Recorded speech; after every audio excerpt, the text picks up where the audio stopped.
हिंदू धर्म में नवरात्रि के 9 दिन मां दुर्गा को समर्पित होते हैं।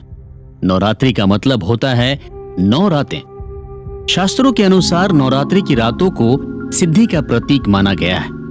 अश्विन महीने की प्रतिपदा तिथि से लेकर 9वीं तिथि तक नवरात्रि का पर्व मनाया जाता है। ये सनातन धर्म एक ऐसा पर्व है जो हर हिंदू के लिए खास महत्व रखता है। ये 9 दिन शक्ति की आराधना के दिन होते हैं। लेकिन दोस्तों, क्या आप जानते हैं नवरात्रि में रात्रि शब्द ही क्यों है, दिन क्यों नहीं है? दरअसल हमारे ऋषि मुनियों ने दिन के बजाय रात को ज्यादा इंपॉर्टेंस दी है। कहा जाता है रात के समय सब कुछ शांत होता है, जिससे मंत्रों का इफेक्ट बहुत ज्यादा पड़ता है। इसी वजह से सभी खास त्योहार रात को ही मनाए जाते हैं, फिर चाहे वो होली हो या दिवाली या फिर शिवरात्रि। इन त्योहारों को भी रात में ही सेलिब्रेट किया जाता है। ये परंपरा हजारों सालों से चली आ रही है। नवरात्रि के दिन स्पिरिचुअल और रिलीजियस एनर्जी को जागृत करने के दिन होते हैं। इन दिनों लोग धार्मिक अनुष्ठान और कर्मकांड करते हैं। घर घर में मां दुर्गा की पूजा होती है, यज्ञ और हवन का आयोजन होता है। जप, तप और साधना के लिए भी नवरात्रि बहुत ही खास मानी जाती है। इंडियन कल्चर में नवरात्रि पूरे ट्रेडिशन के साथ सेलिब्रेट की जाती है। मान्यता है कि नवरात्रि के 9 दिनों के दौरान मां दुर्गा स्वर्ग लोक से धरती पर आ जाती है। लोग अलग अलग तरीकों से मां दुर्गा को प्रसन्न करते हैं। इस दौरान 9 दिनों तक मां दुर्गा को प्रसन्न करने के लिए व्रत और उपवास रखा जाता है। इन 9 दिनों में नॉनवेज खाना और अल्कोहल पीना बिल्कुल भी अच्छा नहीं माना जाता है। इस दौरान देश भर के मंदिरों में आस्था का ऐसा सैलाब उमड़ता है जिसमें पूरा देश सराबोर रहता है। हिंदू मान्यताओं के अनुसार नवरात्रि के 9 दिनों को 3 हिस्सों में डिवाइड किया गया है।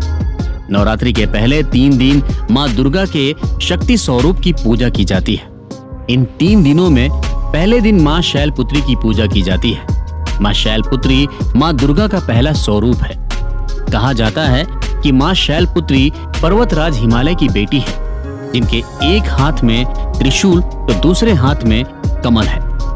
मां शैलपुत्री मां सती का ही एक रूप है। इस दिन मां शैलपुत्री को सफेद रंग के वस्त्र पहनाए जाते हैं और पूजा में भी सफेद फूल चढ़ाए जाने का विशेष महत्व होता है। नवरात्रि के दूसरे दिन मां दुर्गा के ब्रह्मचारिणी स्वरूप की पूजा की जाती है। ब्रह्मचारिणी का मतलब होता है ब्रह्मा के समान आचरण यानी कि व्यवहार करने वाली। मां ब्रह्मचारिणी के एक हाथ में कमंडल तो दूसरे हाथ में माला है।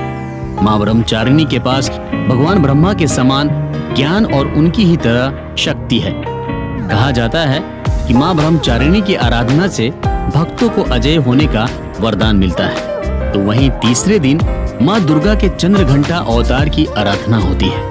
मां चंद्रघंटा बाघ पर सवार होकर अपने भक्तों को दर्शन देने आती है, जिन्हें शक्ति का सिंबल माना जाता है। मां चंद्रघंटा मां पार्वती का ही एक रूप है, जिनके 10 हाथ हैं और उनके हर हाथ में अस्त्र और शस्त्र हैं, जिनसे वो हमेशा अपने भक्तों की रक्षा करती हैं। उनकी आराधना से इंसान को किसी भी तरह का डर और भय नहीं रहता है। नवरात्रि के चौथे दिन से लेकर छठे दिन तक मां दुर्गा को बुराई पर अच्छाई की जीत के रूप में पूजा जाता है।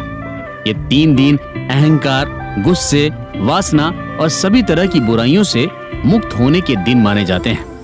माता के ये 3 दिन भक्तों को स्पिरिचुअलिटी की तरफ लेकर जाते हैं। चौथे दिन मां दुर्गा के कुष्मांडा स्वरूप को पूजा जाता है। मां कुष्मांडा को इस यूनिवर्स की क्रिएटर यानी कि जननी कहा जाता है।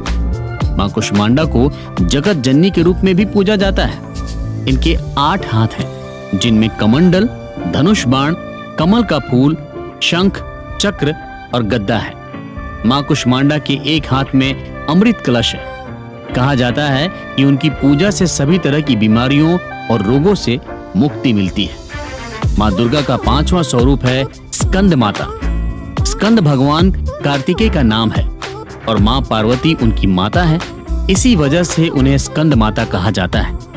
स्कंद माता मां दुर्गा का ममतामयी रूप है, जो अपने भक्तों को अपने बच्चे के समान प्रेम करती है। जिन लोगों को बच्चे नहीं होते, उन्हें विशेष रूप से नवरात्रि के दौरान मां स्कंद माता की पूजा करनी चाहिए। उनकी आराधना करने से मनचाही मुरादें पूरी हो जाती हैं। नवरात्रि के छठे दिन मां कात्यायनी की पूजा की जाती है। मां कात्यायनी ऋषि कात्यायन की बेटी थी। मां कात्यायनी ने कई राक्षसों को मारा था। उत्तर प्रदेश, बिहार और झारखंड में इन्हें छठी मैया के रूप में भी पूजा जाता है। इनकी आराधना करने से भक्त सभी तरह के डर और भय से मुक्त हो जाते हैं। नवरात्र का 7वां दिन मां कालरात्रि को समर्पित होता है, जो ब्रेवरी और करेज को रिप्रेजेंट करती है, जिनके 4 हाथ हैं, जिनमें कई खतरनाक अस्त्र और शस्त्र हैं। मां कालरात्रि शुभ फल देने वाली शुभंकारी देवी हैं। सच्ची श्रद्धा से इनकी पूजा अर्चना करने पर शुभ फल की प्राप्ति होती है। मां कालरात्रि सभी तरह के ग्रहों से जुड़ी दिक्कतों को दूर करती हैं। मां दुर्गा का 8वां स्वरूप महागौरी है। महागौरी मां दुर्गा का सबसे सुंदर रूप है। उन्हें खूबसूरती की देवी भी कहा जाता है, जो नंदी बैल पर सवार होकर आती है। इन्हें शांति और खूबसूरती का प्रतीक माना जाता है। इनकी पूजा करने से घर में सुख और समृद्धि आती है। इस दिन घर में कन्या पूजन का विशेष महत्व माना गया है। नवरात्रि का आखिरी दिन मां सिद्धिदात्री का होता है, जो मां दुर्गा का 9वां और आखिरी स्वरूप है, जिनके 4 हाथ हैं, जिनमें शंख, चक्र, गदा और कमल का फूल है। मां सिद्धिदात्री की पूजा खुद भगवान शिव करते हैं। मां सिद्धिदात्री कमल पर विराजित होकर आती हैं। उन्हें ज्ञान, सुख, समृद्धि और शांति की देवी कहा जाता है।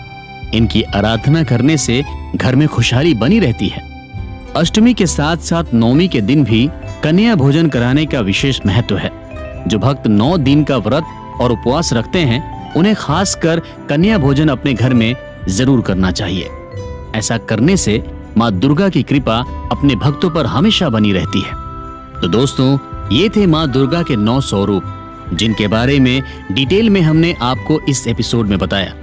अगले एपिसोड में हम आपको गुजरात के फेमस गरबा और डांडिया रास के बारे में बताएंगे, या आखिर क्यों नवरात्रि के दिनों में गरबा और डांडिया डांस किया जाता है और इसके पीछे क्या कारण है।